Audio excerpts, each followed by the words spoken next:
I heard are you altering your spring game and the way you want to run it this year because of injuries? Yeah, I wouldn't necessarily say injuries. I would say a lot to do with the 20-something seniors we graduated. We've got about the same number of injuries everybody has in spring ball. I would traditionally like to either draft teams or play a true game. But just because of some depth issues, especially at linebacker, a little bit up front and at corner, so that the guys can play with ones and twos. We're going to go offense, defense, and then have a modified, scoring system. So I'm still researching that and how many points we get for certain things. But there are a lot of things out there on the internet. You can Google anything and find out how somebody did something. So we're working on it. Bryce Peters scoring system. Say it again. Bryce Peters being out. That's a position you're already a little thin. He's doubtful right now, but there's still an outside chance, but it is a high ankle sprain. Bryce is a tough kid. I know he wants to go. But, Izzy was in red today.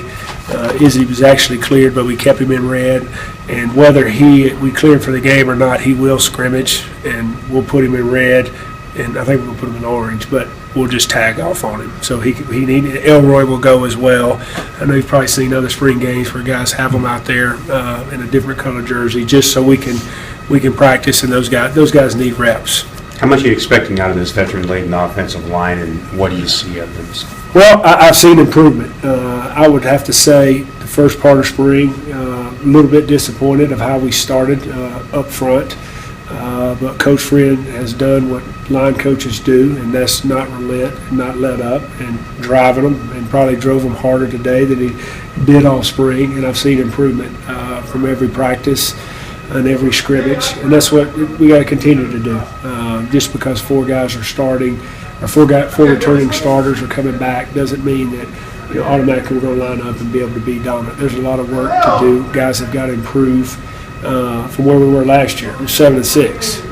We weren't the top offense in the conference. There's a lot of improvement that we want to get up front, and we've got some competition with Montez. Christian Montez has done a great job. Trey Moxley getting Kobe Meeks back. So I like where we're at right there. Now we got to get tougher, and we got to be a dominant group. But there's a lot of work still to be done by that group.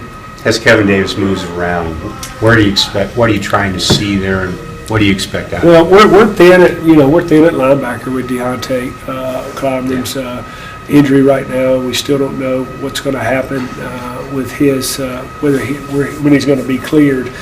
So Kevin's got to be a guy that plays more than one position, and probably had a lot of busts in the last scrimmage because he played will linebacker for us. But he's got to know the whole defense. He's got to be the captain of that defense, and he's a guy I believe I mentioned earlier in the spring that we are challenging to step up in a leadership role, and he's got to get a little bit out of his comfort zone. And he's had a good spring, but I still want him to be more productive. Kevin's a guy that does things right, and he's the right call, make the right check.